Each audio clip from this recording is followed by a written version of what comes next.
Nicholas Jenkins, Peter Templar, Charles Stringham, Kenneth Widmerpool.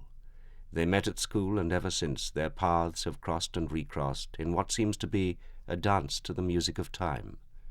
Peter Templar's marriage has failed. Charles Stringham is drinking too much. Nick Jenkins has been having an affair with Templar's married sister, Jean. Only Widmerpool, the one they all mocked at school, is making any real headway in the world.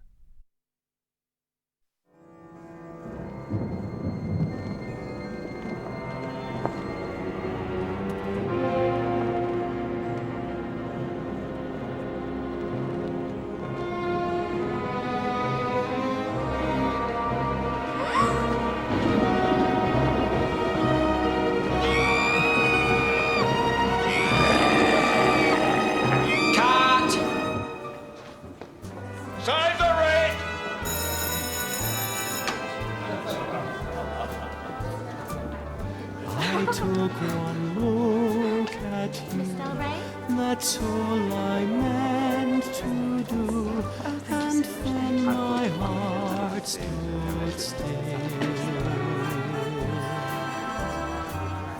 My feet could step and walk, my lips could move and talk, and yet... I'm going to look in on Aunt Molly in South Kensington. Come with me, Nick. Worst, it's a free drink. There's some lovely girls are in evidence. We can dance to the gramophone. What makes you think they'll be lovely girls? Oh, the house is always full of people. Aunt Molly's exceptionally kind-hearted. Children stay there whilst their parents are fixing up a divorce. Penniless young men get asked to meals. The Tolland girls are often there. Do you know the Tolland girls? I was at school with their brother. Oh, God, the awful Erridge. How many girls are there? 6. Blanche, Frederica, Isabel, Nora, Priscilla, and Susan. Now, Aunt Molly's their aunt as well as mine. I want to take another look at Priscilla. Very beautiful.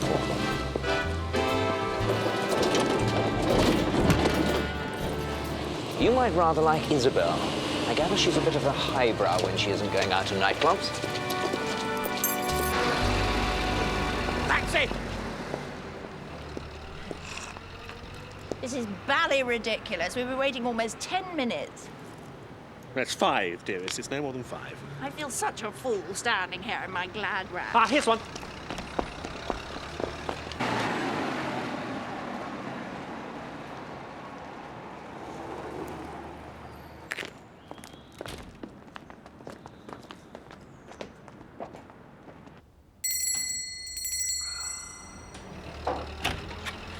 Good evening, Smith. Is her ladyship upstairs? Where do you think she'd be? In the basement?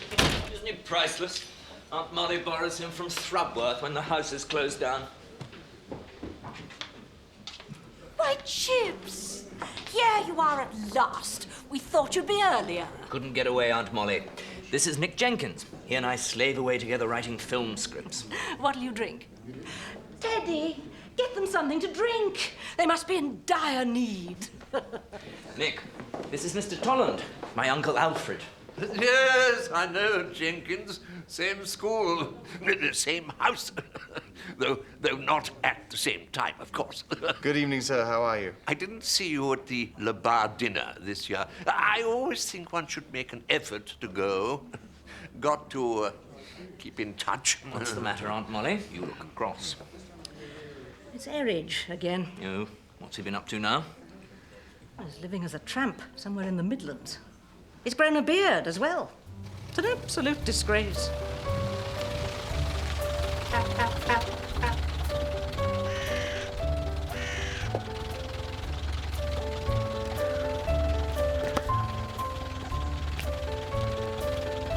Your Lordship.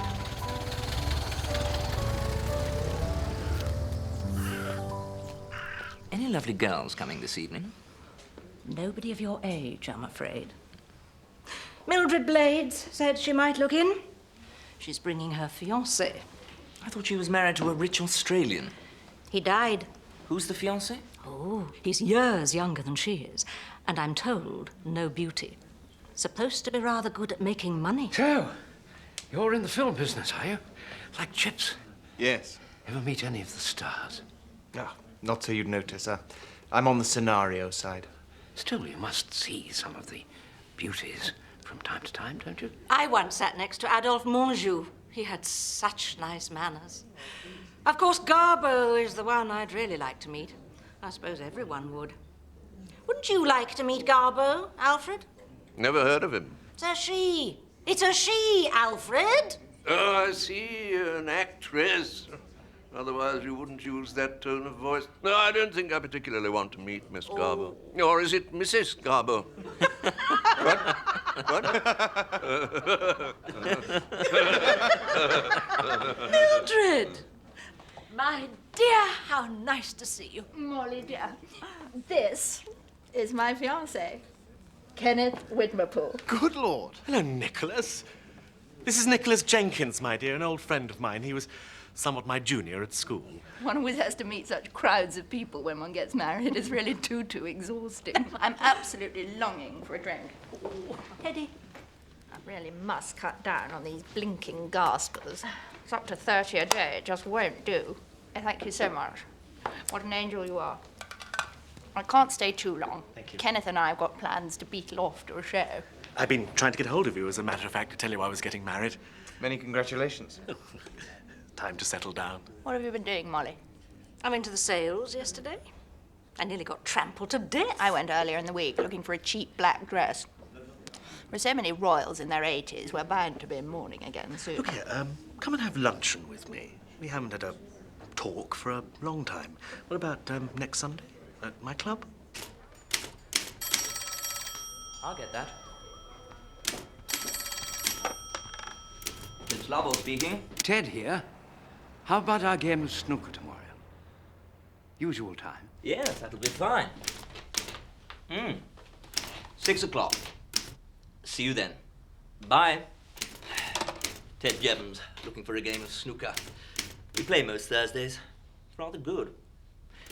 Not a bad chap, old Ted, though of a decidedly unglamorous background. Aunt Molly met him at the motor show, working as a polisher on one of the stalls. Can't remember what make, but it certainly wasn't a car anyone would be proud to own. That represented just about the height he could rise to in civil life.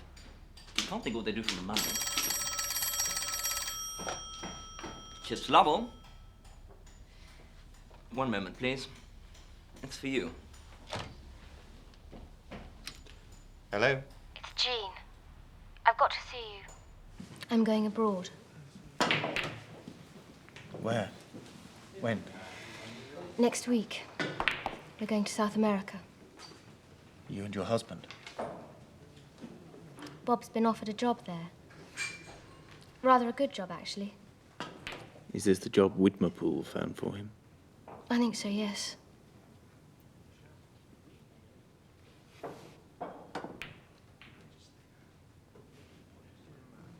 I wanted to see you before I went away. I suppose I should say good luck or something. Only if you mean it. I can't believe you married an oaf like Duport. Jealousy is such a beastly emotion. You've got a grey hair. Just above your ear. I must go. Rob said he'd pick me up. Did you tell him you'd be meeting me? Don't be silly, of course not.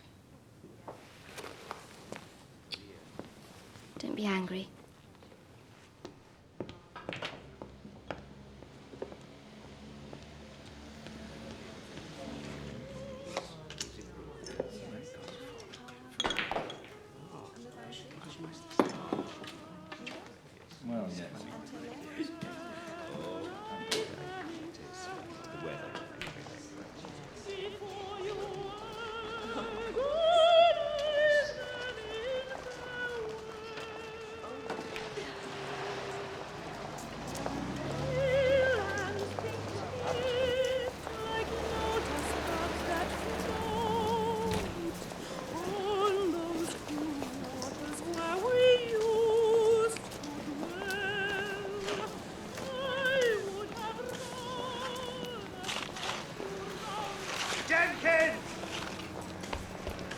Hello, Quiggin.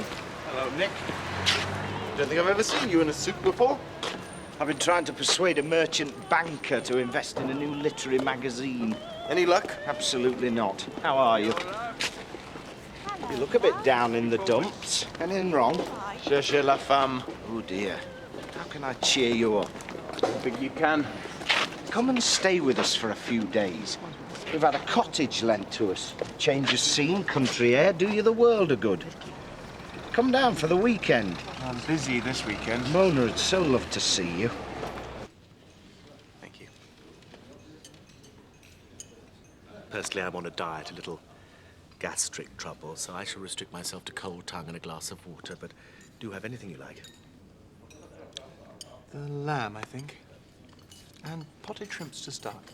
A little of the club claret? Perhaps a glass.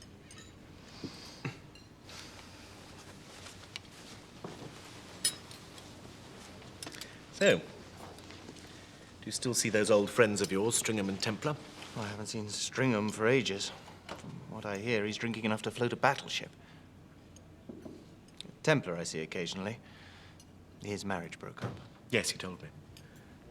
I run across him from time to time in the city. I was able to fix up a job for Bob Duport, that rather disreputable brother-in-law of his. So I heard. Oh, he told you, did he? Duport was living apart from his wife. When he got this job, the two of them patched things up and she went back to him. I was glad to have been the cause of that. The three of us had dinner together. Rather an odd woman. Moody, I should think. Why do you say that? She didn't seem particularly pleased at the reunion. Hardly said a word throughout the course of an extremely good dinner at the Savoy. It cost me quite a lot of money. Not that I grudge it.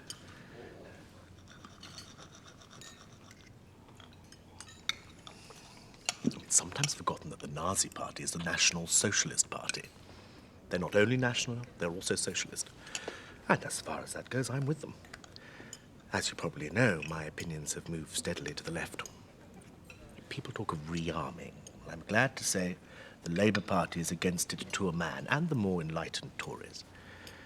What we need to do is to settle our differences around a table, a gathering of prominent men. You know, not just politicians, businessmen of the right sort, prominent trades unionists. Sir Magnus Donners could probably play his part. If Germany wants her former colonies, hand them back to her. What's the objection? They're of no use to anyone else. Take a man like Goering. Well, it seems pretty plain to me from looking at photographs of him in the papers that he only likes swaggering around in uniforms and decorations. I expect he's a bit of a snob. Well, most of us are at heart. I'll ask him to Buckingham Palace. Show him round. What is there against giving him the garter? After all, it's what such things are for, wouldn't you say? You're not married yourself? No. And not like me, about to take the plunge. No. You're a lucky man. Oh, indeed I am.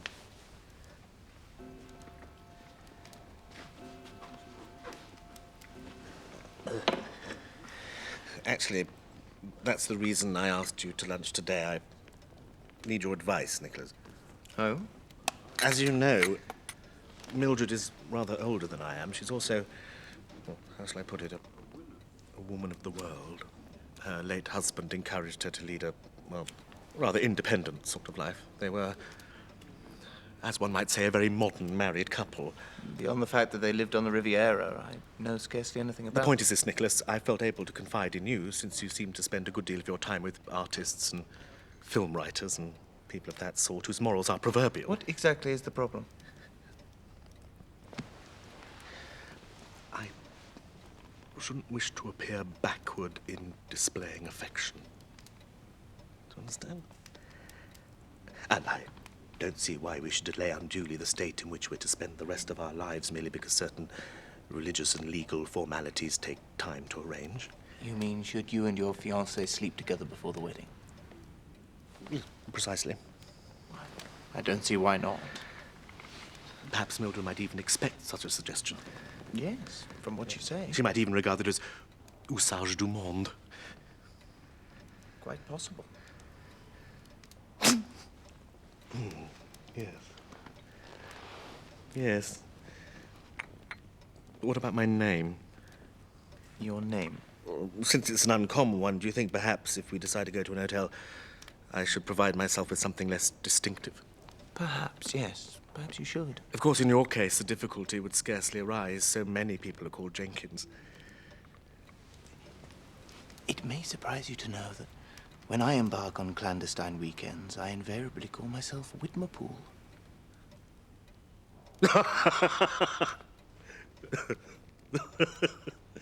What do you think, Nicholas? Any ideas for suitable sobriquet? Well, Smith was very popular at one time, but that's now become something of a cliché.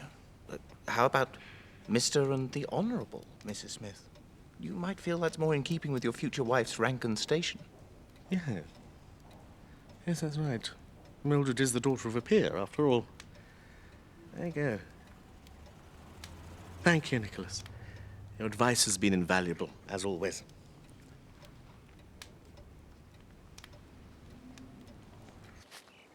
How wonderfully unspoiled. By that you mean undeveloped. Give me something a bit more practical. You can keep your picturesque features so far as I'm concerned. I'd much rather be looking at a well-designed power station. Is there a house behind those trees? Yes. You'll see it this evening. Alf's asked us for dinner. Who's Alf? Our landlord. He kindly allows us to live here until the whole place is turned into a collective farm, with himself at the head of it.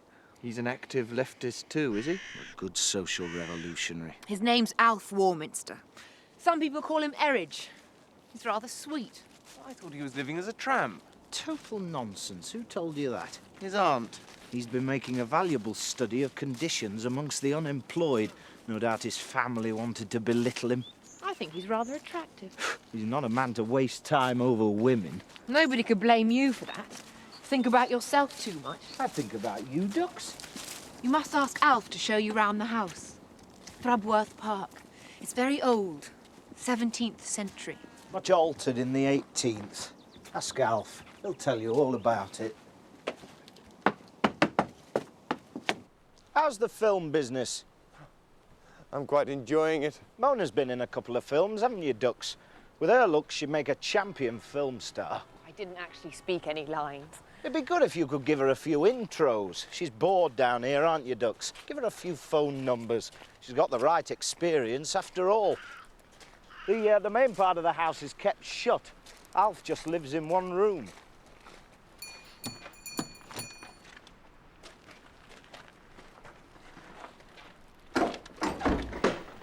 Good evening, Smith. Yes, sir. We've come to see Lord Warminster. Mr. and Mrs. Quiggin and Mr. Nicholas Jenkins. Oh, good. Here you are. Do please come in. Please sit down.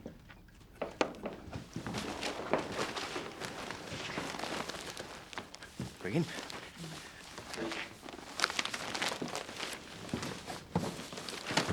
Thank you. Would you, any of you, like a drink? Thank you. That'd be lovely. Smith, there is some sherry, isn't there? Sherry, my lad? Yes, sherry. I'm sure there was some in the decanter after the doctor left. I don't think so, my lad. I know there was. Please go and look. Or would anyone prefer beer? Yes, I'd like a beer. Bring the sherry and some beer, Smith. The pale ale, my lad. Whatever we usually drink on these occasions. Is Smith unwell? He sometimes takes a glass too much. I pretend not to notice. Must be an awful job being a butler. I'm glad to see you, Quiggin. We must talk about the magazine. Not now, I think. What magazine? Oh, it's nothing, ducks, just an idea we were talking about. Are you going to start a magazine? We might be. It's all very vague still. Harry, we were passing the gates and really thought it'd be too bad-mannered not to drop in. The car's been making the most extraordinary noise. Isabel said it sounded like a woman wailing for her demon lover. I think it sounded more like the demon lover himself. Do you... I mean, would you like something to eat? We had a bite at the Tolland Arms, and very disgusting it was, too. Throw me an orange, Susie. Aren't we going to be told who everyone is? Oh, yes, sorry. These are my sisters, Susan. Hello. Isabel, Priscilla, Mr. and Mrs. Quiggin. Hello. Hello. Hello. Hello. Nicholas Jenkins. Hello. As soon as I set eyes on her, I knew at once that I wanted to marry her. Is that being very fanciful? I think it's delicious. So romantic. I thought you were in love with somebody else. So did I. It's just like that song. I took one look at you. That's all I meant to do, and then my heart stood still.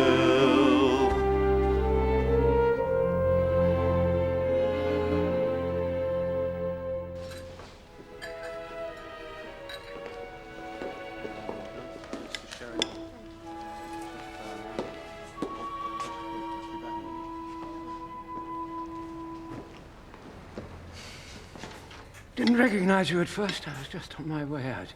Is this your local? I've never been here before. Just dropped in by chance. Same here.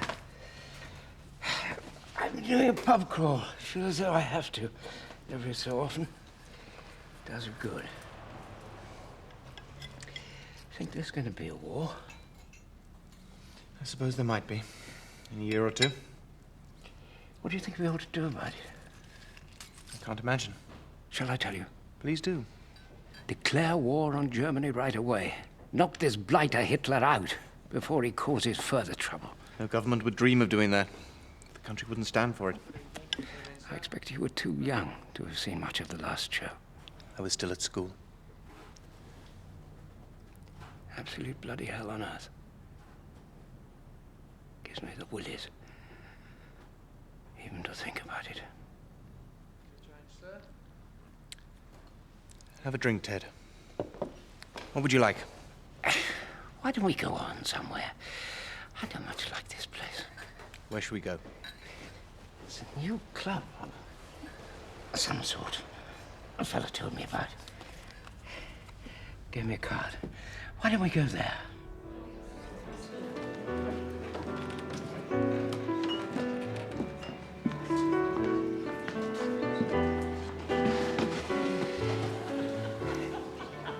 There's Mildred and your chum.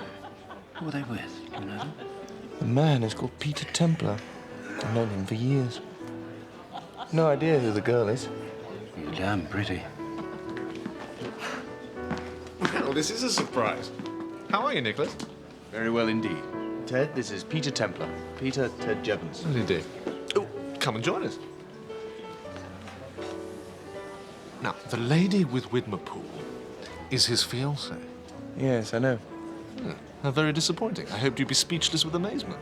You were admiring your girlfriend. Rather a peach, isn't she? She's called Betty.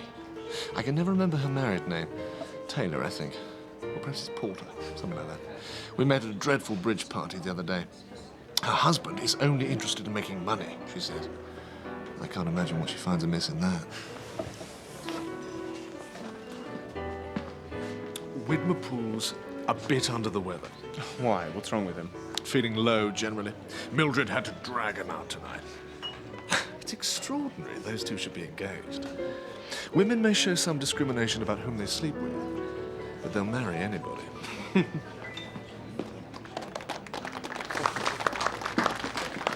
Hello, Kenneth. Sorry to hear you're not feeling well. It's my liver. Nicholas Jenkins and Ted Jevons. This is Betty, Mildred Blades. I'm Molly's husband. Of course you are. I know. You're an old friend of Kenneth's. As you can see, the poor old boy's as yellow as a guinea, isn't he? It was overeating that did it. Oh, but he's always so careful about his food. He fusses all the time, or used to. I won't stand any nonsense of that sort. I like my food. I can't stand people who pick at carrots and patent foods and never have a drink. I made him take me to some decent restaurants, such as there are in this country. I suppose something must have disagreed with him. I think I'll retire for a minute or two. All right, my own. Off you go. Isn't he priceless? Do you know his mother? I've met her. She suggested she should live with us after we were married. What a scream!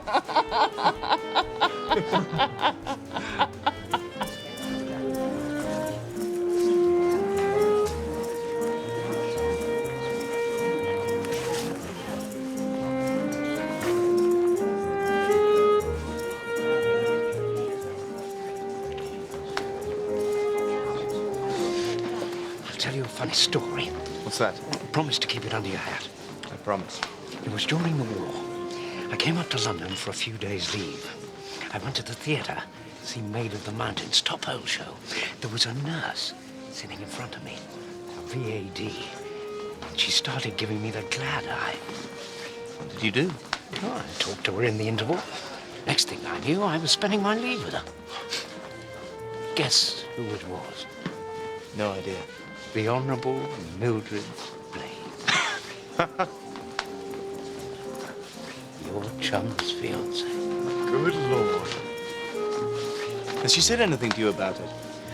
No, not a word. Doesn't even recognize me. I suppose I must take my place in what must be a pretty long list by now. Don't say anything.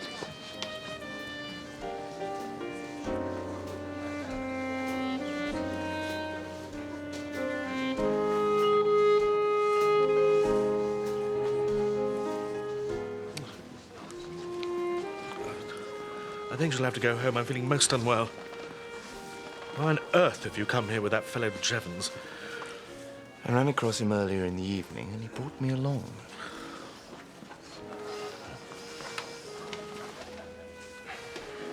You know what we were talking about when we last met? Oh, about you and Mildred? I haven't had the opportunity yet. You haven't? But we've been invited to stay at Dogdean. You know the house, of course. I've never stayed there. No. I mean, you know about it. Lady Molly's family have lived there for hundreds of years. Yes, I know all about that. Do you think it would be, you know, the right moment? Yes. Might be a very good one. Of course. It would make a splendid background. If any house in the country has had a romantic history, it's Dogdean. Look here, we've just made the most marvellous discovery. Do you know, we both knew each other in the war when I was a nurse. Really? I never recognised him. She's quite mad at me because he looks just the same. Isn't it absolutely marvellous to meet an old friend like that? Yes, I suppose it is. It's scrumptious. Excuse me. Look here, Mildred, I'm still feeling far from well. I really think I should go home. What about you? Shall I take you back? Back? I've only just arrived. And there are millions of things I want to talk about having made this marvellous discovery. Leave me here, sweetie. Ted'll see me home. Will you? It'll be a pleasure. Have you spoken to your friend Mr. Quiggin recently? Not for ages. Isn't it extraordinary about his wife? What about her? She's gone to China. First of all, Mr. Quiggin said he wanted to go and try to get Airy to pay for the trip. The next we heard was that Airy was sailing for the East on a P&O liner with Mrs. Quiggin. Good Lord. When did you last see them? Not since the weekend I first met you. I had no idea Mona was planning anything like this. Oh, I don't think it was planned. It just happened.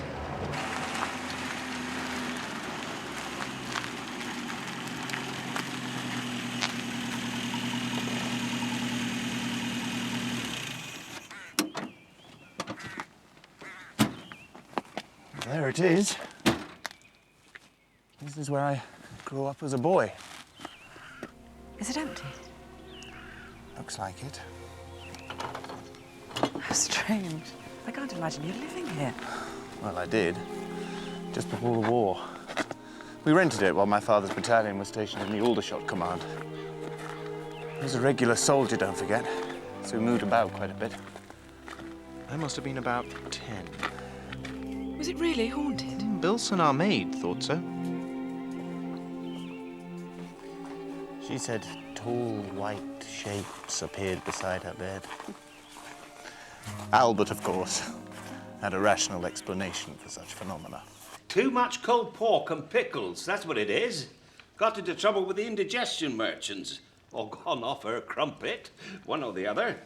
She'll find herself locked up with the loonies if she's not careful. I used to spend hours watching Albert in the kitchen. Bilson, the parlour maid, was hopelessly in love with Albert, and he knew it.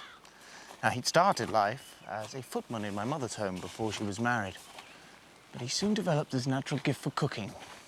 He was very good at it. General and Mrs. Conyers are coming next week. It was me that told you that. Will you cook something special for them? You bet. Something very special. A moose, I expect. It was not an easy situation. Bilson loved Albert, and Bilson was loved by Bracy, my father's soldier servant. Bracy was the cleanest man I've ever known. He was absolutely spotless at all times. Oh, I wish it was Sunday night tonight. I wish it was Sunday night. I'd be happy as I could be. Lighty, idly on tea. Monday, Tuesday, Wednesday, Thursday might be merry and bright. But I'm gonna get married on Sunday, so I wish it was Sunday night. I wouldn't have a soldier. None of my family would even look at a soldier. They'd disown me. Why would they? Nice girls don't walk out with soldiers. Why not? They just don't. Not even the lifeguards? No. Nor the blues? Tommies are all the same. Bilson had a little room at the top of the house, and that's where the ghosts appeared. Or so she said. Poor girl. How frightened she must have been.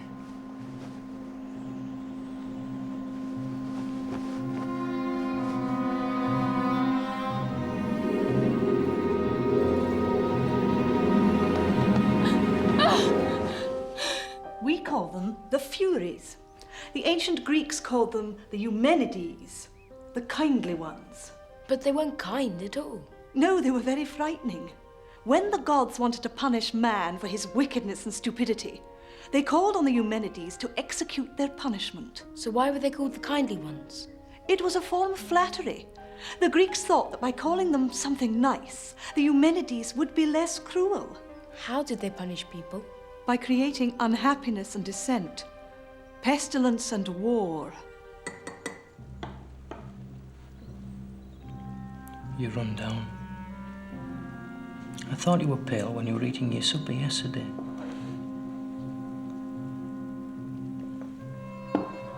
Don't worry about that ghost stuff. See the doctor. You need a tonic. Like most men of his generation, my father left the running of the house entirely to my mother. Something dreadful's happened. What? Albert's given notice. But why? He's getting married. To Bilson? No, to someone who lives at Bristol. Oh, Lord. We'll never find another cook like Albert. Did your mother know that Bilson was unwell? Oh, no. She had no idea.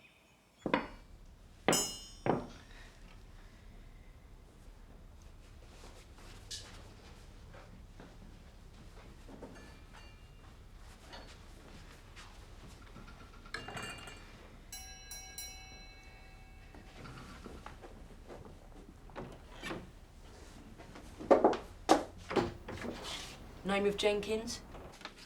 It's from Giles. He wants to come to tea and stay overnight. Where is he? Aldershot. What the devil's he doing in Aldershot? We heard there was some trouble, didn't we? There was always trouble where my blasted brother's concerned. The telegraph boy's waiting for an answer, sir. Just like Giles to choose this day of all days. I think he positively enjoys annoying his relations. Shall I tell him to come? We must, I think. Damn nuisance with the Conyers coming for lunch. They've got a new motor car, did I tell you? They'll never get to the top of that blasted hill. I spent the rest of the morning at my bedroom window, waiting eagerly for the first sign of the General's new car.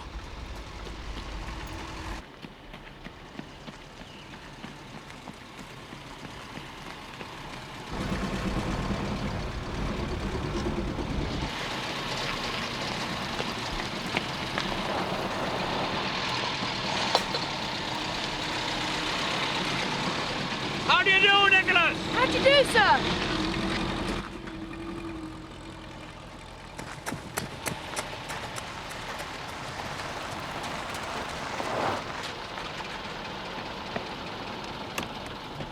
We're a little earlier than I expected. I drove rather fast. And your mother said you lived at the back of beyond. I see now what she meant. How are they educating you up here? Do you go to school? Not yet. I have lessons with Miss Orchard. Oh, yes. Miss Orchard is the governess who teaches all the children round here. I know her well by name. What children are they? The Fenwicks, Mary Barber, Richard Vaughan, the Westmacott twins. Fenwick and the Gloucesters? Yes, I think so. The regiment that wears a badge at the back of their cap. And Mary Barber's father? He's in the Queen's. Richard Vaughan's is in the 24th, the South Wales Borderers. What about the father of the Westmacott twins? A gunner. What sort of gunner? Field. But Thomas and Henry Westmacott say their father's going to get his jacket soon, so he may be Royal Horse Artillery by now. An exceedingly well-informed report. You've given yourself the trouble to go into matters thoroughly, I see. That is one of the secrets of success in life.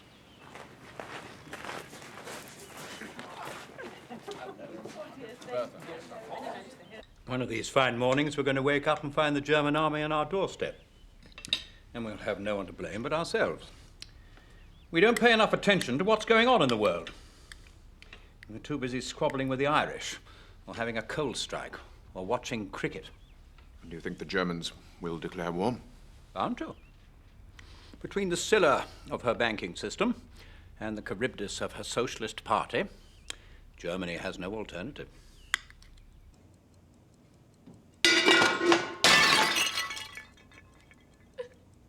Has your ghost appeared again? Elmer was fascinated when I told him your parlourmate had seen one. Yes, I'm rather keen on psychical research. A lot of nonsense, if you ask me. Not so sure. One heard some strange stories when one was in India. The East is full of that sort of thing. I believe ghosts are thought forms. If you're experiencing hallucination, then something must cause the hallucination. I've never had the opportunity to cross-question at first hand someone who'd seen a ghost. The odd thing is, the maid we had before used to tell the same story. Indeed. Did she? Did she?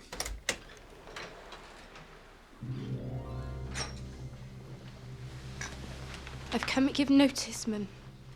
I don't want to stay if Albert is leaving your service. And besides, Mum, I can't stand the ghosts no longer.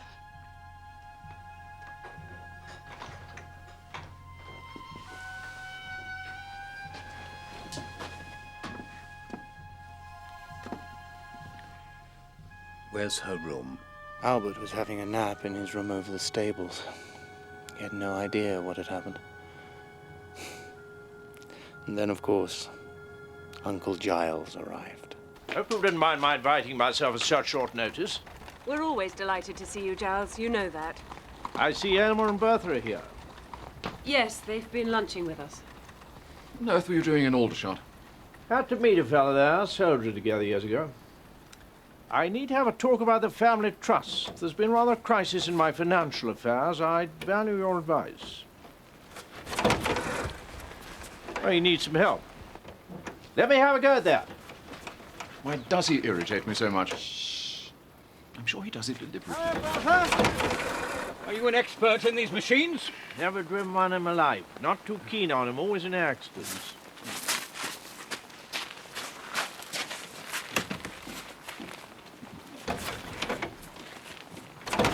Royalty in a motor car. I've been involved in a nasty affair. Heard the news in Aldershot. Fellow I went to see was on the telephone. Some Austrian Archduke has been assassinated in the Balkans.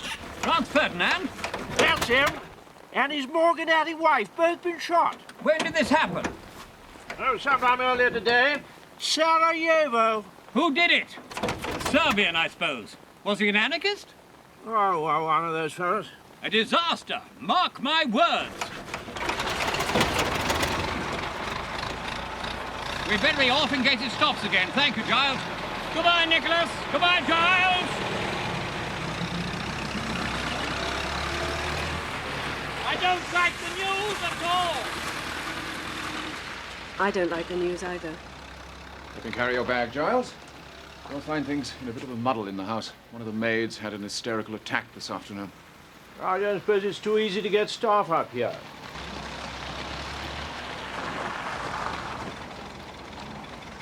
What happened to poor Bilson? Doctor ordered a complete rest. She went to stay with her family in Suffolk. We lost touch with her.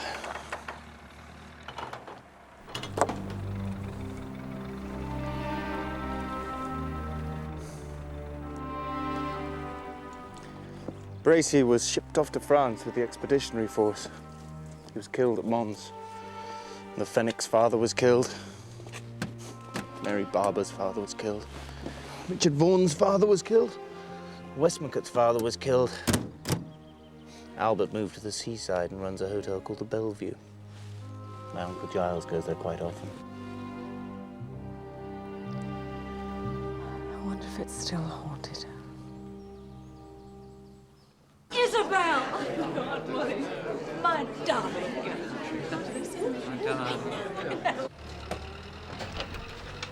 You're late. Am I late? I thought you said past. Well, you're a very dissipated young man. What do you mean by keeping poor Teddy up at all hours at some awful nightclub? He had to spend a whole week in bed to recover from it. Oh, dear, I am sorry. Now come along and talk to somebody I met the other day. Another writer. Mr. Members. I don't think he's getting on very well with Alfred Tolland. Go and rescue them. It's a great compliment to Isabel that Alfred has come. He never goes out. At least that's what he says. I tell him I believe he leads a double life of great wickedness. Good evening, sir. Hello, Mark. Hello, Nicholas. Expect you heard Erridge has gone east. It might do him a lot of good. Get experience. Good thing to get. Experience. Have you ever been east? No, never. Gone as far as Singapore once. Dear me, look at the time. I must be going. Perhaps I'll see you at the next Le Bar dinner. I'm not sure. I don't know what our circumstances. Pity you weren't at the last one. I always think one should make an effort to go. Got to keep in touch. Did that man say something about your being engaged? Yes. To whom are you engaged? Isabel Tolland. Oh, Isabel. Over there. Congratulations. I was stuck with that old bore for 20 minutes. Is he absolutely right in the head? Strange house this is. Lady Molly suddenly telephoned this invitation to me yesterday afternoon. Never mentioned your name. Have you met the husband? He asked me if I played snooker. I suppose you've heard about Lord Warminster and Mona Quiggin. Yes, everyone knows about that. Serves him right. Quiggin, I mean. He was trying to get money out of Warminster for some literary magazine. Before he knew what was happening, the two of them had gone off together. How's he taken it? He was full of gêne at first. Now he's cooled down, he's really rather flattered, as well as being furious. What about that game of snooker? Have you got time for a few frames? Alas, no. There's another party I have to look in on. But it was very kind of you and Lady Molly to ask me. Not at all. I'm glad to see you. Come again. Well, goodbye, Nicholas. Are you writing another book? Trying to. I liked your first. Thank you. Odd bloke. I feel shocking this afternoon. It's too much lunch. Red in the face, distended stomach. Self-inflicted wounds, of course. Darling Nick. Priscilla. I'm so pleased for you both. Are you very happy? Well, yes, I am. So thrilling, so romantic. Hello, Nick. Congratulations. Thank you. I keep forgetting you two know each other. Chips is in love with me, or says he is. Devotedly in love. And what about you? Oh, well, I'm going to get quite fond of him. Where's Isabel? Talking to Aunt Molly. Oh, yes, I see her. Tell him about your friend, the one who went to Dogdean. I laughed so much. We'll talk later. You're a lucky fellow. I know it. What friend is this who went to Dogdean? Your old chum, Kenneth Widmerpool. The engagement is off. It happened last weekend during their stay at Dogdean. Widmerpool spent the Saturday night in her room. Apparently, things didn't go well in bed, and she decided he wasn't going to be any use as a husband. Came down Sunday morning, shaking like a jelly, drove back to London before breakfast. Yes, dear. Do go down and see what's happening in the basement. A policeman has arrived to interview Smith about a postal order. I don't think he's come to arrest him, but it would be saintly of you if you could just go and clear it up. I'll do what I can.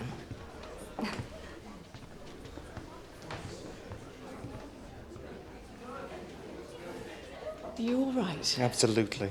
Are you? It's all a bit of a nightmare, isn't it? It's very kind of Aunt Molly to give a party for us. Everybody thinks you're wonderful. Well, I'm sure they don't. Of course they do. Susan. Me most of all. There's Susan. Molly tells me you got married.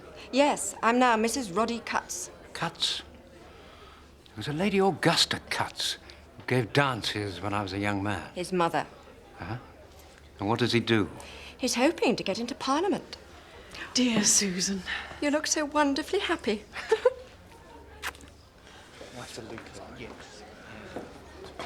Ah, Nicholas. The door was open and I walked in. I think that's what Lady Molly likes. There's a policeman in the hall. I hope there's nothing wrong. Selling tickets for the police sports, I expect. Yeah, I expect so. Curious how our situations have been reversed. You're getting married while Mildred and I decided we better not. We talked things over quietly and came to the same conclusion. I think it was for the best. She's gone back to France. She prefers to live there. That was one of the bones of contention. And then, of course, there was also the disparity of age. Smith had given his name as a reference. The man in question has been arrested for embezzlement. Smith's very upset about it. He's in tears, as a matter of fact. Oh, bless the man. My mother agrees that my decision is for the best. Good. I'm glad. She liked Mildred. I thoroughly approved of her from the family point of view. At the same time, there are sides to Mildred she felt doubtful about. My mother never attempted to hide that from me. You know, Nicholas, it's wise to get good advice about such a thing as marriage. I hope you've done so yourself. I've thought about the subject a good deal, and you're always welcome to my views. Thank you, Kenneth.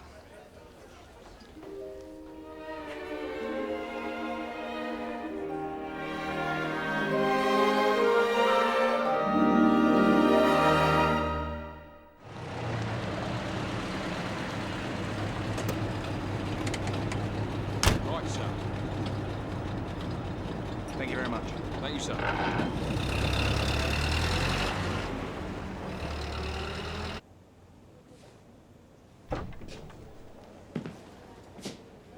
Hello. Nick, how lovely.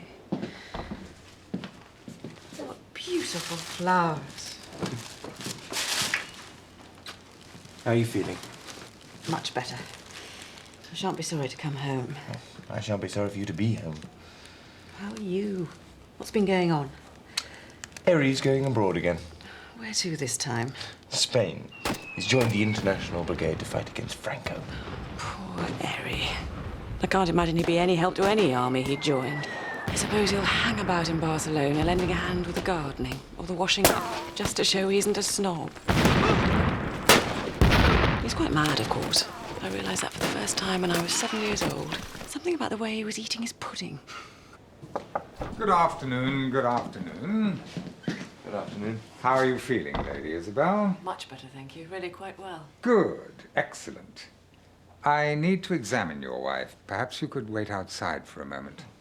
Yes, of course. If you'd like a cup of tea or coffee, you'll find a refreshment room at the end of the corridor.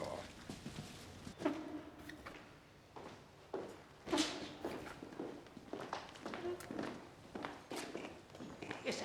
Can I help you? Tea, please. Hugh Morland. We last met in a pub some years ago. Or was it Casanova's Chinese restaurant? It was a pub. The Mortimer off Oxford Circus. You are Nick Jenkins. I saw a documentary at the Everyman last week with music by you. It was very good. You're extremely kind. One of my more critical friends said my music sounded like a lot of owls quarrelling in a bicycle factory. What are you doing here? Oh, I hope you're not ill. My wife is about to have a baby. And you? My wife just had a miscarriage. Oh, dear. I'm sorry. I'm always hearing about miscarriages.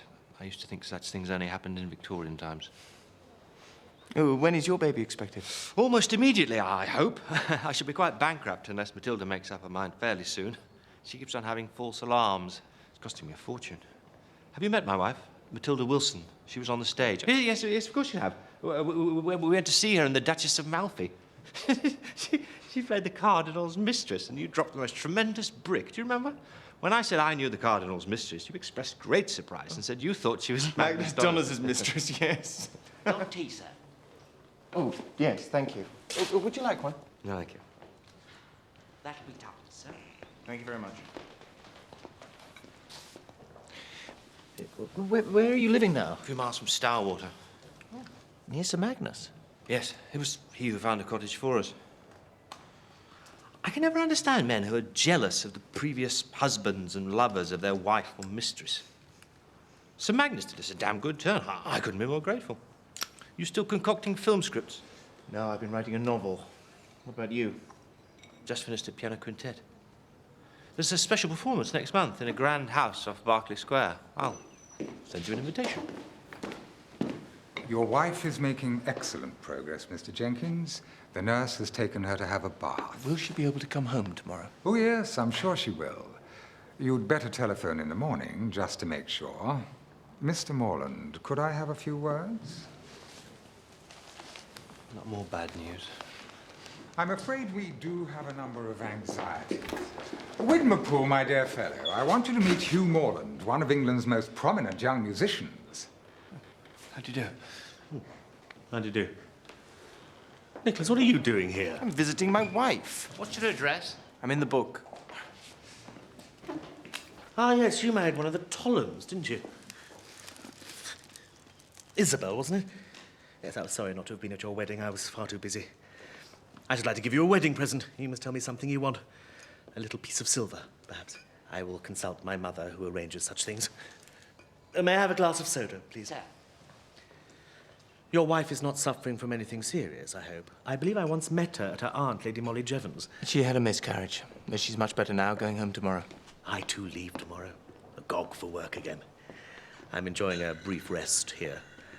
An opportunity to put right a slight mischief with boils. What exactly is your work these days? I'm advising Sir Magnus Donner's company about pension fund investments. Things are looking up in the city.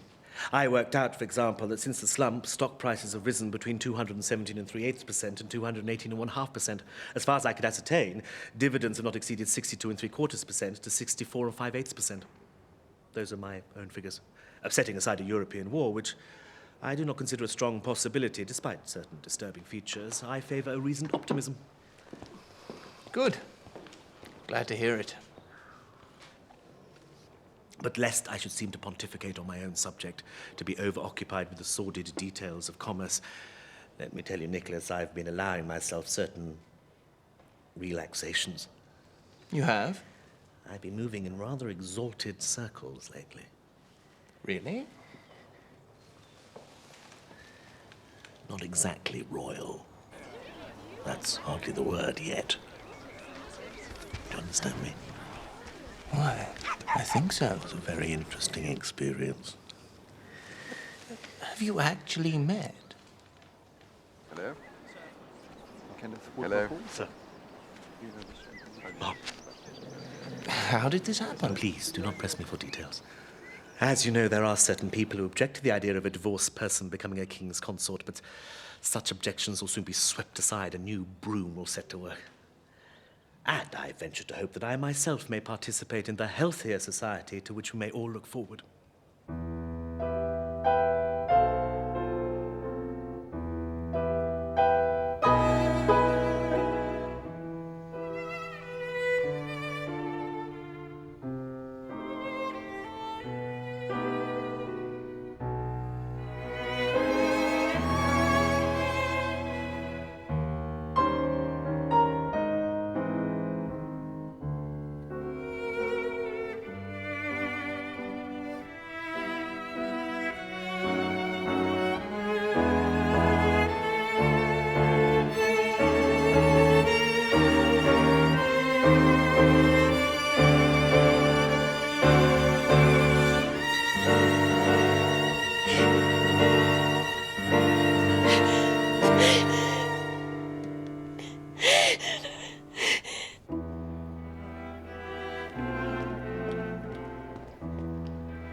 Rhys, dear, how nice to see you. Mwah.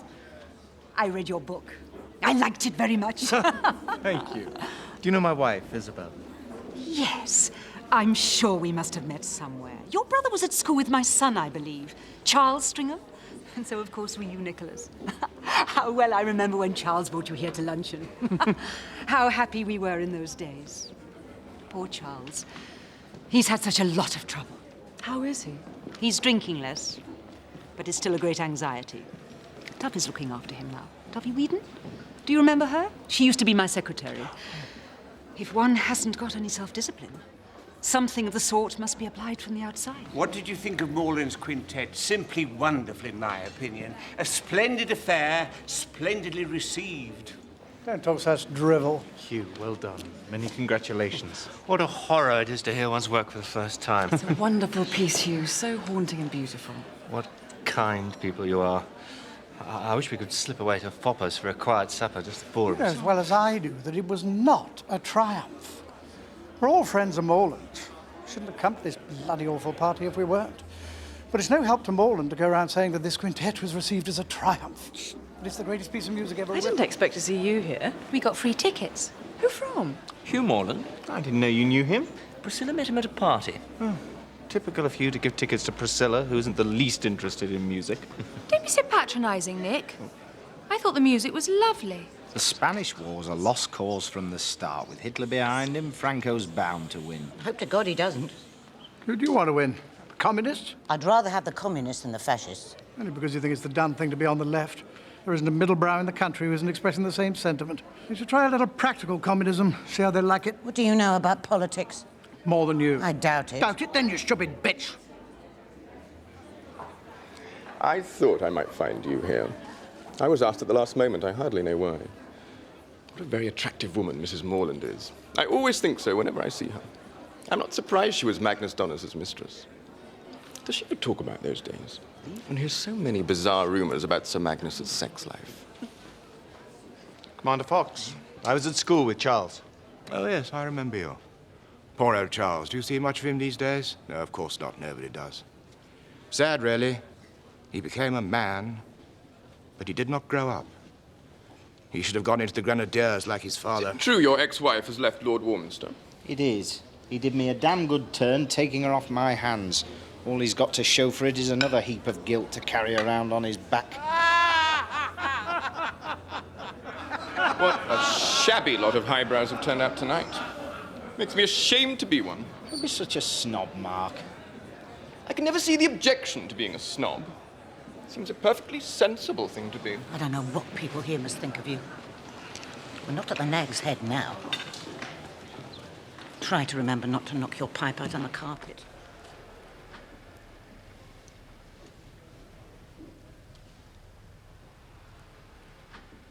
The quintet was a great success.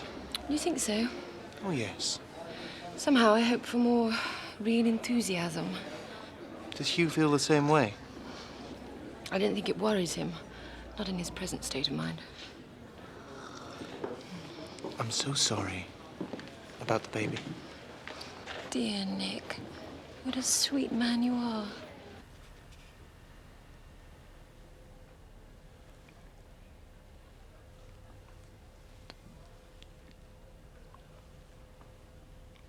I ran into Kenneth Whitmerpool the other day. Oh, how is he? Never saw a man so put out by the abdication. Might have been Whitmerpool himself who'd had to abdicate. My goodness, he'd taken it to heart. Is it true your brother-in-law, Harry Warminster, is on his way back from Spain? First I've heard of it. Dysentery, I'm told. And he didn't get to meet Hemingway, so the trip was a total flop.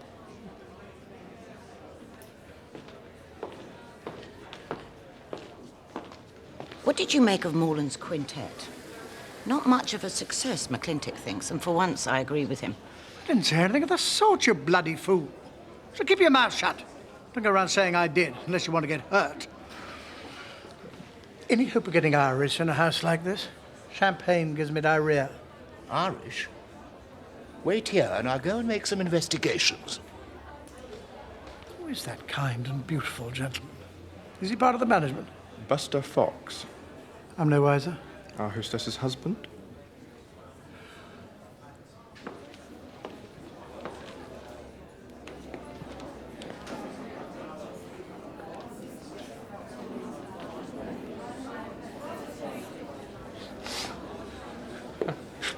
My dear Nick. Hello, Charles. I had no idea you had musical taste. Now, why did you keep them from me all these years? Because I never asked, I suppose. One always finds the answer to everything in one's own egotism. But how nice to meet again. I'm a recluse now. I see nobody. But I expect you already knew that. Everybody seems to know by now. It's just a bit like being a leper, only I don't actually have to carry a bell. No, they decided to let me off that. You can't imagine what a pleasure it is to come unexpectedly upon an old friend one knew several million years ago. You see, I had no idea my mother would be giving a party tonight. I just thought I'd drop in and have a quiet word with her by the fireside, and what do I find but a whirl of gaiety. I'm trying to knock off the drink, but it seems such a bore to be a total abstainer, as I believe such people are called. I can still have just one drink from time to time, you know. I don't keep off it utterly. Do you know this fellow, Morland? I gather from Buster the party's been given in Morland's honor. He's a famous musician, apparently. Buster, of course, was quite incapable of giving any real information about Mr. Morland, the party, the guests, or anything else. He's awfully stupid. Poor old Buster. Aren't you? An absolute ape. Nick, it's awfully nice seeing you again. After all these years. Now, let me get you another drink. You see, the extraordinary thing is I don't feel the smallest need for drink myself. I rise above it. That shows an advance, doesn't it? Not everyone we know can make that boast with truth. Yeah.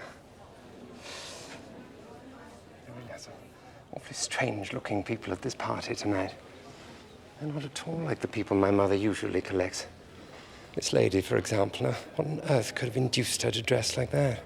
I think she's coming to talk to us. God, I believe she is. Hello, little Bo Peep. What have you done with your shepherdess's crook? You'll never find a sheep at this rate.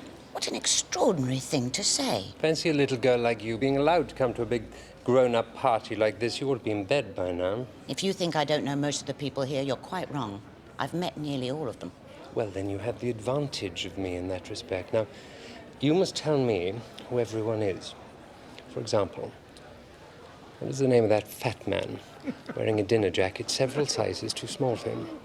That's my husband. I'm Audrey McClintock. I can't think why he goes about looking the way he does. The truth is, he doesn't care what he looks like. All he cares about is Irish whiskey and Russian composers and that bloody book he's been writing. Do you think it'll ever get finished? He's been at it for 7 years, and that's as long as we've been married. I tell him no one will read it when it is finished. Who wants to read a book about the theory of music, I'd like to know? Look at him, getting drunker by the minute. God knows how I'm going to get him home. And where is home, Mrs. McClintock? Pimlico, a pigsty. McClintock doesn't care whether his house is clean or not.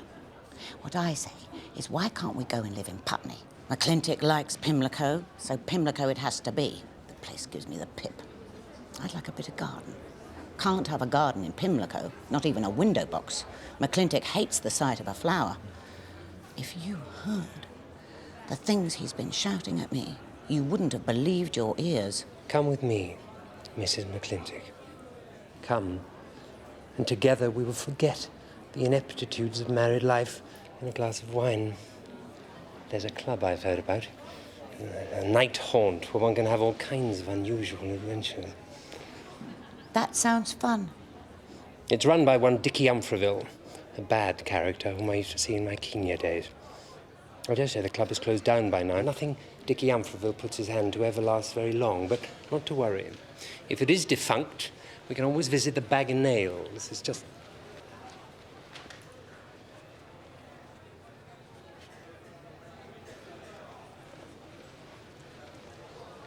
Charles. Why? Hello, Taffy. What are you doing?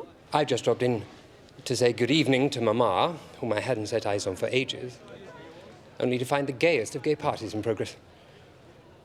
This is Mrs. McClintock. We've been discussing her marriage. This is my old friend, Nick Jenkins. And this is, Mr... No, I'm sorry, I don't know your name. Morland. Morland. This is Mr. Morland, Tuffy. Mr. Morland, for whom the whole party is being given. What a superb faux pas on my part. A truly exquisite blunder. How right it is that I should emerge, but rarely. We're going to a nightclub. I had no idea you were planning anything like that, Charles. No, it wasn't exactly planned. Just one of those brilliant improvisations that come to me from time to time. The doctor begged you not to stay up late. We are young, Tuffy. We want to see life. If only I'd known you were planning this, I could have brought you a note case. It was lying on the table in your room. So it was. Correct. As usual, Tuffy. But even if I had brought it, you'd have been much wiser not to stay up late. Even if you had brought it, Tuffy, the situation would remain unaltered, as there is no money in it. Little Bo Peep.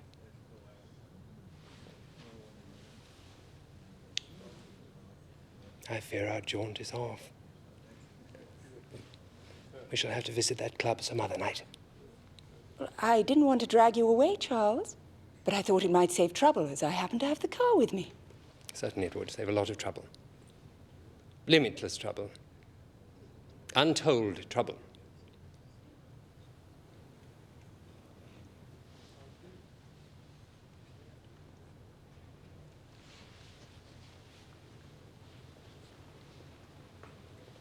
I will bid you all good night.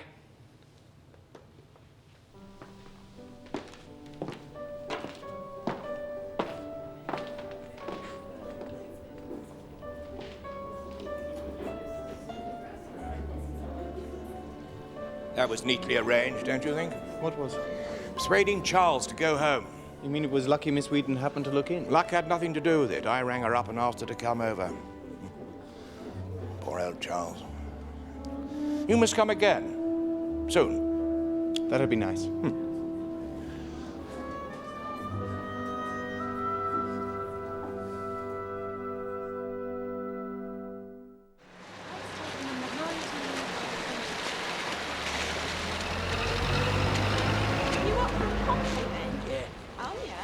Look, here's 5 shillings for you.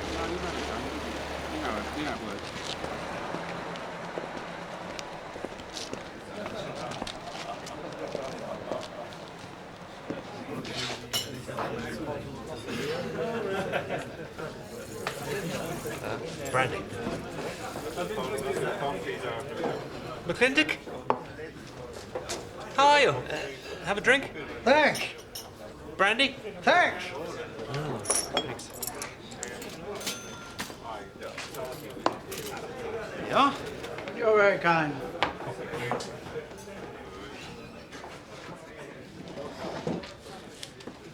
So, how are you?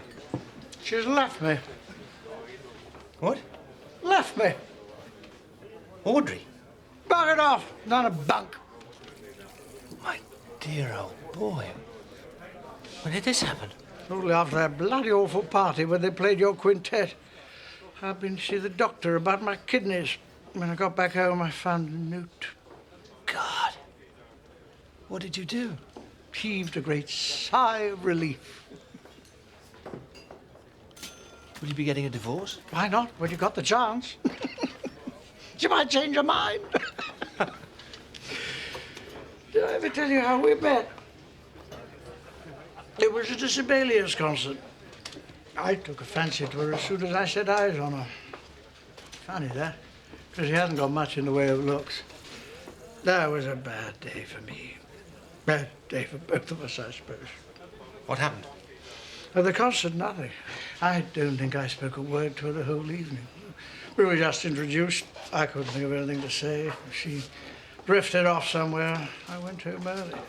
Didn't know anything about the machinery for taking women out. We met again, by chance, at another concert. Strauss, I think it was. So how did you manage to get married? God knows. I often wonder. There must have been a moment when some agreement was reached. There was never much agreement about it. Started having rows straight away. I should have stayed out of the marriage market altogether. Yeah. Marriage is quite a problem for lots of people. Stendhal said he'd rather have a wife who tried to stab him twice a year than one who greeted him every evening with a sour face. What do you think? Stendhal never married. True. Audrey was my ideal, in a way. I wrote out that was a mistake to start off with. There's probably something wrong about thinking you realized your ideal in art or anywhere else. Is a conception that should remain in the mind.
Place? I suppose it must be. Hello! Oh, yes, look, there's Matilda. Matty!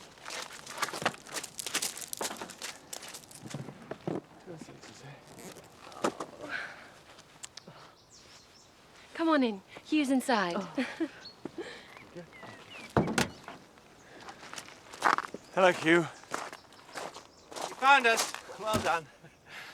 It must be generations since anyone but highbrows lived in this cottage. I imagine most of the agricultural labourers around here commute from London. I've installed a piano, so I'm able to do some work when I'm not feeling too much like hell, which hasn't been often lately. Oh, what's been wrong? That old lung of mine's been rather a bore. And what have you been working on? My ballet. How's it going? Stuck. It's impossible to write with Hitler about. Utterly. Dearest Nick, how lovely to see you. Hello. Come on. You heard about McClintock? Yes. Poor bugger. Must be appalling to commit suicide. Even though one sometimes feels a trifle like it. Oh, don't be so morbid. I was one of the last people to see him alive. Perhaps I should have done something or said something. Said what? Not very good at comfort and consolation. I never know the right moment to squeeze the bereaved's arm at a funeral. Some people can judge it to a nicety. So, how's that sister of yours? Which one? I've got 5. Priscilla. She got married. Well, really? To whom? Chips Lovell. Ah, yes. Well, give them my best wishes. I'm sure they'll both be very happy. What's for lunch? Sausages and cheap Spanish red. Don't worry, you'll get a good meal tonight. Donna's has invited us over to Starwater. Can you bear it? Not sure I can. You'll like it when you get there. It's an extraordinary place. Wagnerian. I practically never go there. Mattie pops over from time to time to see some high life. Don't you, Mattie? We haven't brought any evening clothes. Oh, good God, we're not changing for Donna's. But you must have a shave, darling. I do find it odd how she always calls him Donna's. Do you suppose she called him that in bed? She never seems to call him anything else. I suppose she only liked him for his money. Do you think so? She never tried to get any out of him. It's not a question of getting the money. It's the money itself. Money's a charm like any other. As a symbol of power. I think Matilda is quite ambitious. I'm sure something went on between Hugh and Priscilla.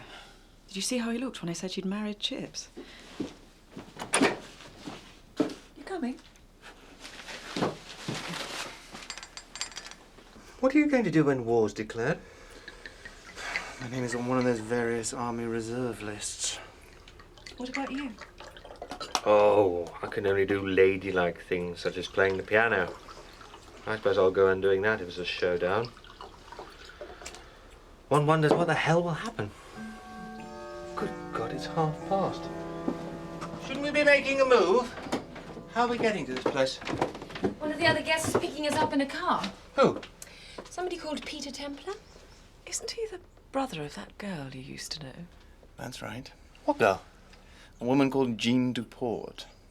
Never heard of her.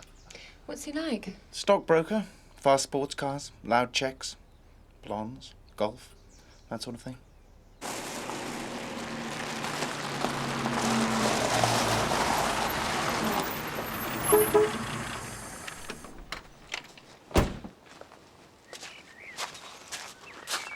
Nick, good to see you. Hi, Peter. How are you? Well, this is Hugh Morland. What a pretty car. I believe you invited me to your wedding, Nick. Somehow I never manage to get to weddings. It's even an effort to reach my own. You know, I married again after Mona. No, I didn't, as a matter of fact. It was all very quiet. Hardly a soul. And since then, we've been living at Sunningdale. Betty doesn't like going out very much. I have a rather suburban taste in ladies. Like everything else. Oh, Kenneth Whitmerpool will be at Starwater this evening. He's driving over after dinner.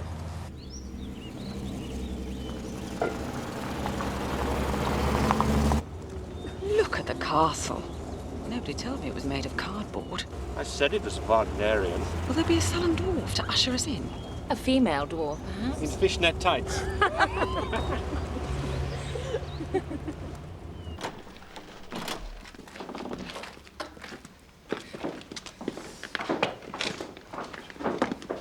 Presumably, Whitmerpool's coming to see Sir Magnus. Yeah, some sort of business to clear up. I'm involved to a small extent because it concerns my brother-in-law, Bob Duport. Ex-brother-in-law, I should say. Now, there's some question of his going to Turkey for Magnus. Kenneth has been fixing it.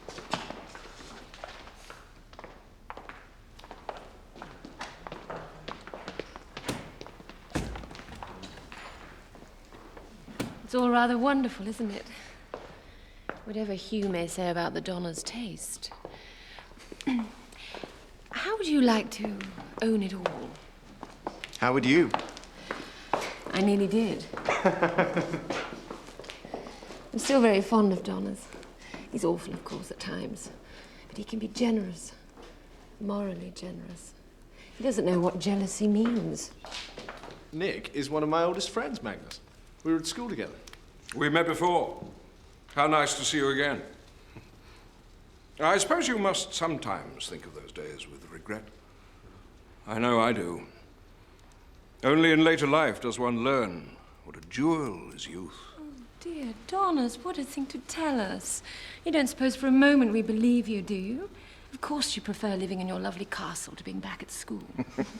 I would give everything I have to live again my days at the Sorbonne. One is not a student twice in a lifetime. One is never a student in England, except possibly a medical student or an art student. Undergraduates in this country have nothing in common with what is understood abroad by the word student. Young men forever rioting and overturning governments. Yes, you're right. Why isn't there any of that sort of thing in England? I'm rather glad we don't. If only the students would do something to stop all those awful things that are happening in Czechoslovakia. Someone should do in Hitler.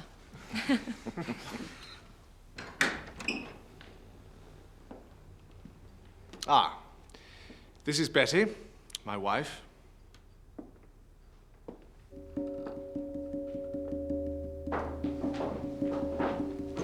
What's all this, Donners? You've taken up photography?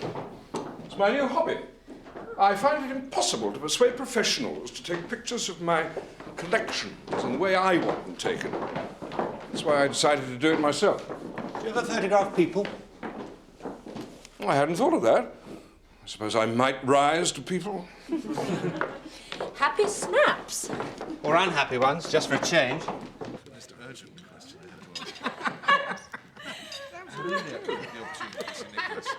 Dancing along.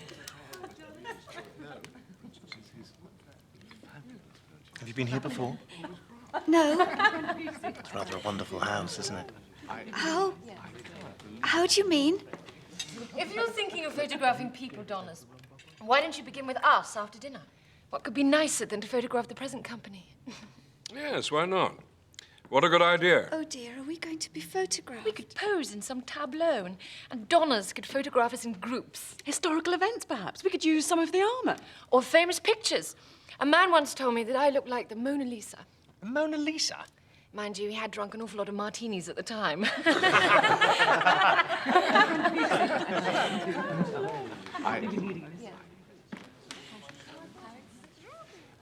Peter tells me you live in Sunningdale.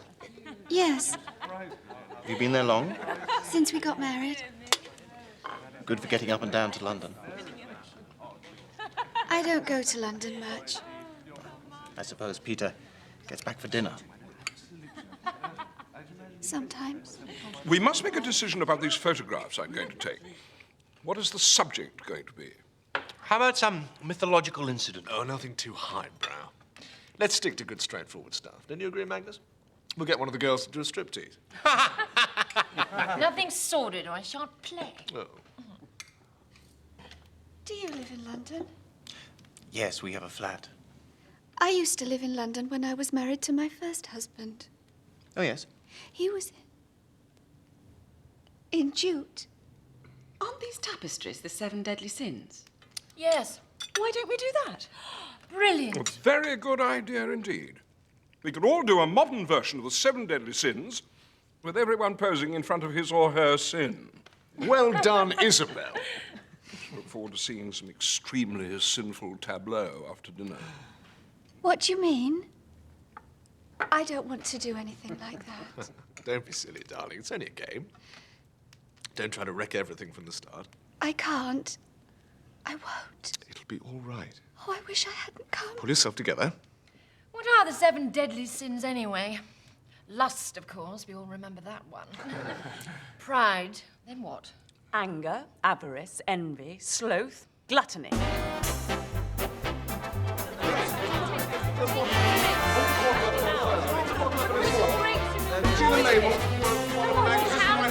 To say that.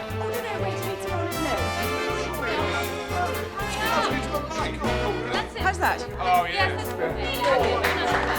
Now, still.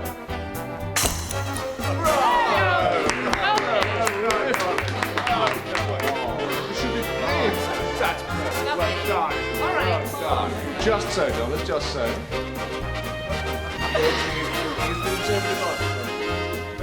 Still.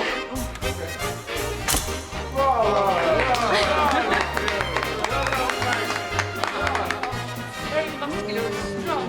You get you. Better be quick, Magnus. I think it's Watch out! Come on, Betty. Your turn. I can't. Oh, Betty, you're sloth. Gosh, what can you do for sloth? No, I can't. Please don't make me. It's only a bit of fun. I can't. Don't be a silly girl. I can't. No, I can't. I tell you, I can't. I can't.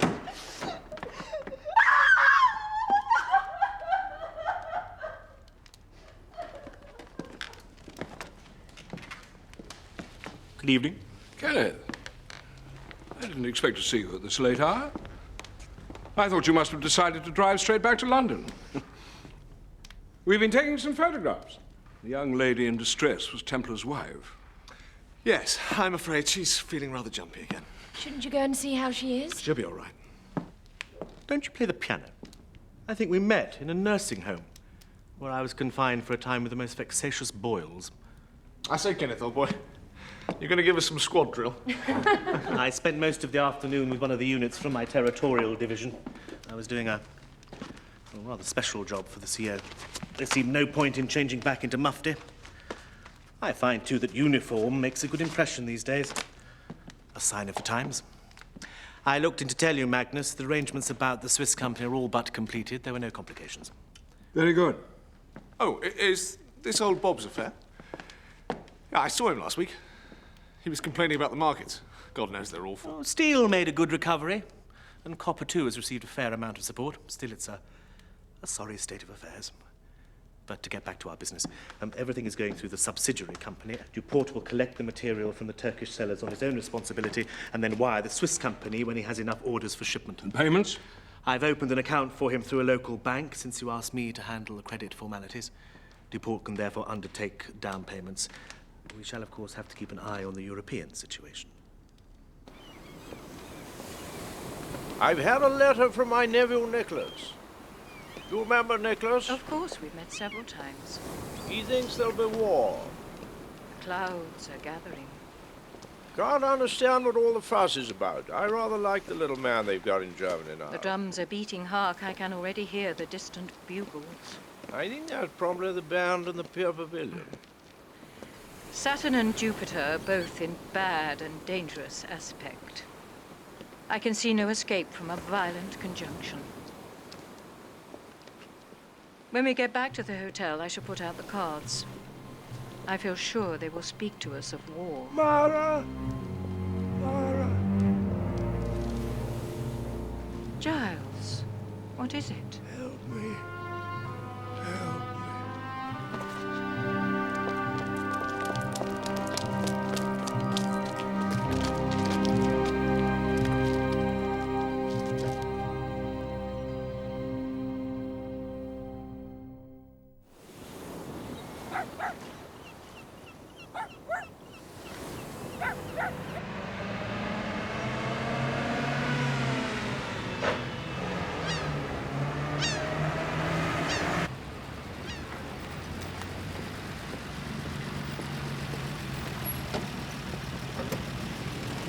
Thank you.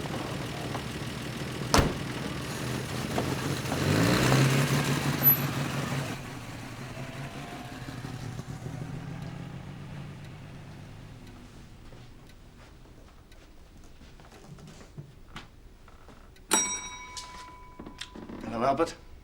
Mr. Nick, it's good to see you. The lady rang and offered to help, but I thought I'd better wait for instructions. What lady was this? Friends of the captain. Lives in the town here. Used to go for walks on the pier together. Tells fortunes, so they say. Mrs. Eardley? That's the name. As you see, we've put all the clothing from the drawers on the bed, so the things will be easy to pack.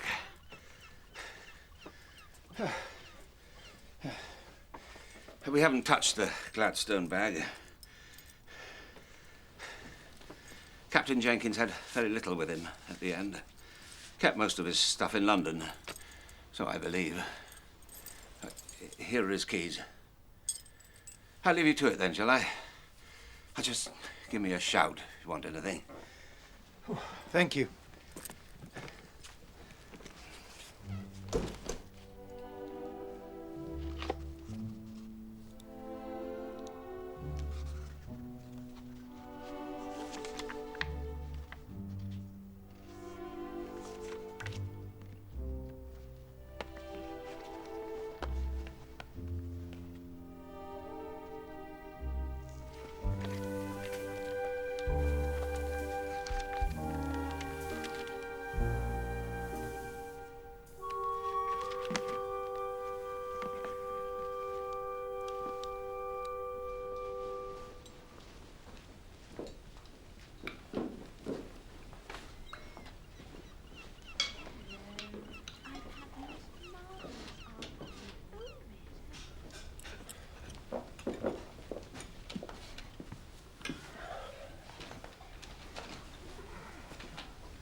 We've met before.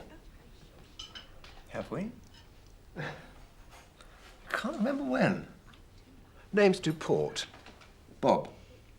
Nicholas Jenkins. Aren't you a friend of my former brother-in-law, Peter Templar?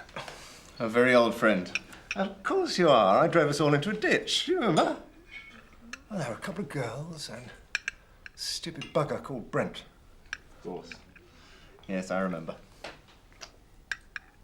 What on earth are you doing in this dump? I had an uncle who spent quite a bit of time here. He had a stroke. Died on Monday. Old Giles, the captain? Yes. I've come down to arrange the funeral. Didn't know he dropped off the hooks. They like to keep death quiet in places like this.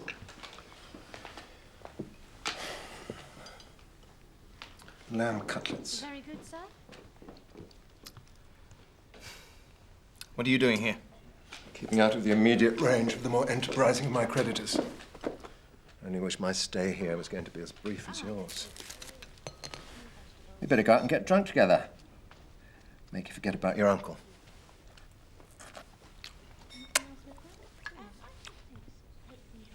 Has he left you anything? Doubt if he had anything to leave. Never mind, you'll get over it.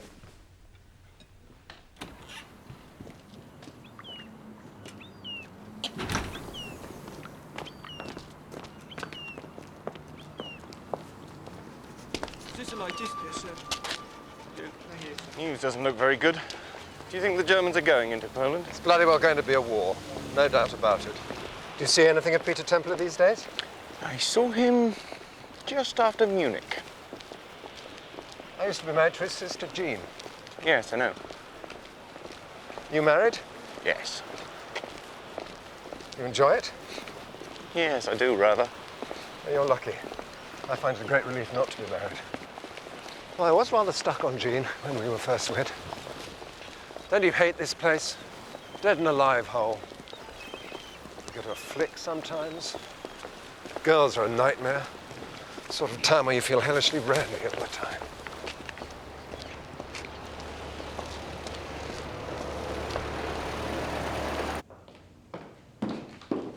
Evening, Fred.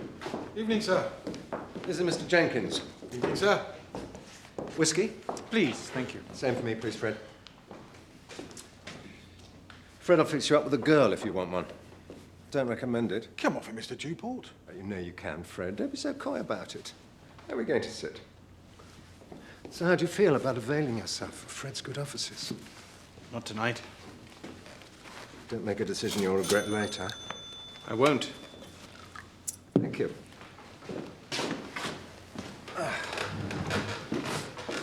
Happy days. Am I right in thinking you know that swine Widmer-Paul? We were at school together. 100% bastard. Word's too good for him. I know some people think so. Don't you? We rub along all right. Why do you dislike him so much? Got me involved in a business deal with Sir Magnus Donner's company, then cancelled the credit arrangements and left me holding the baby. The whole thing's a complete cock-up.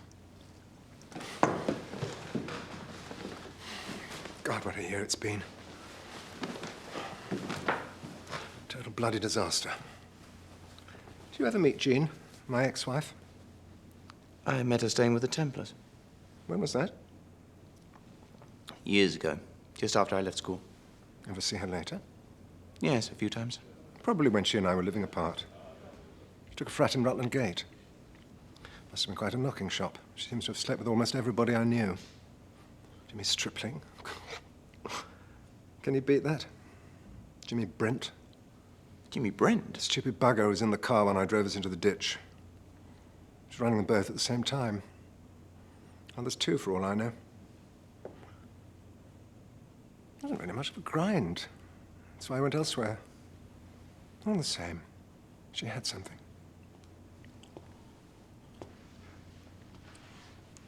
What's happened to her now? Still in South America. She married a local Don Juan, some years younger than herself. In the army, nephew of the president. Looks like Rudolph Valentino on an off day.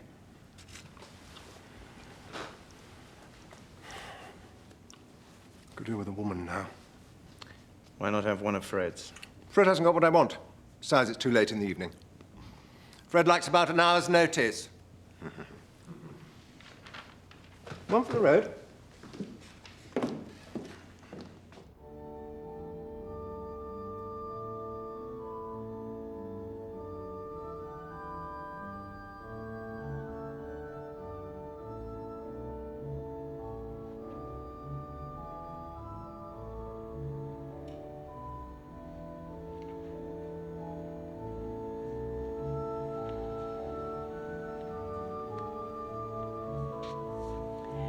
Fire is appropriate for his obsequies.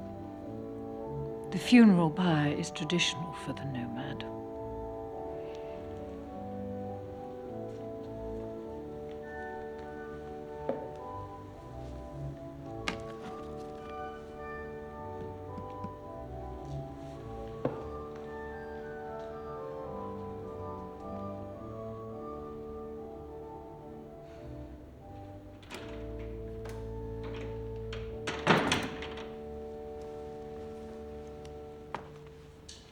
I am the resurrection and the life, saith the Lord.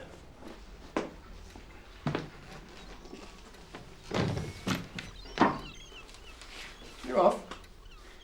I am. Nice news, isn't it? What? Germany and Russia. What have they done? I haven't seen a paper. They've signed a non-aggression pact with each other. Ribbentrop and Molotov. Sound like a pair of performing monkeys. Just the final touch to balls up my affairs.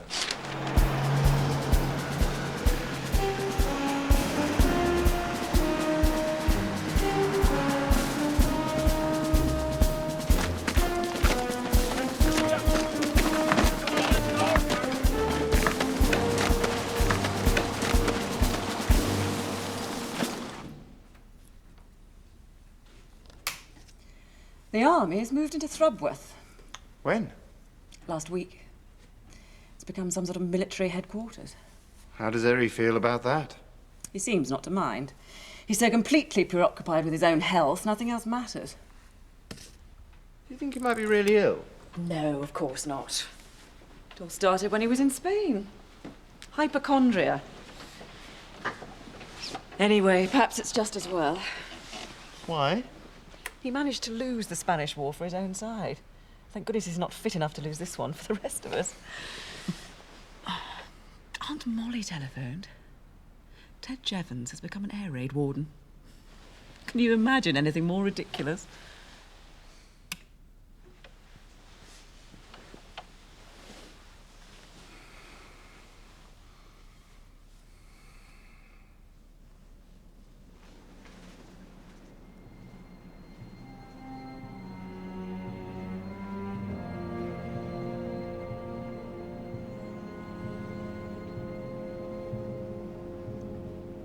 We call them the Furies. The ancient Greeks called them the Eumenides, the kindly ones. How did they punish people? By creating unhappiness and dissent, pestilence and war.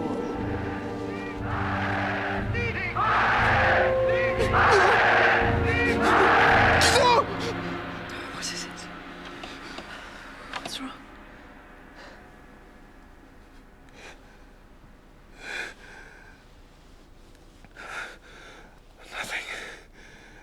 Nothing. I'm so sorry. It's a bad dream.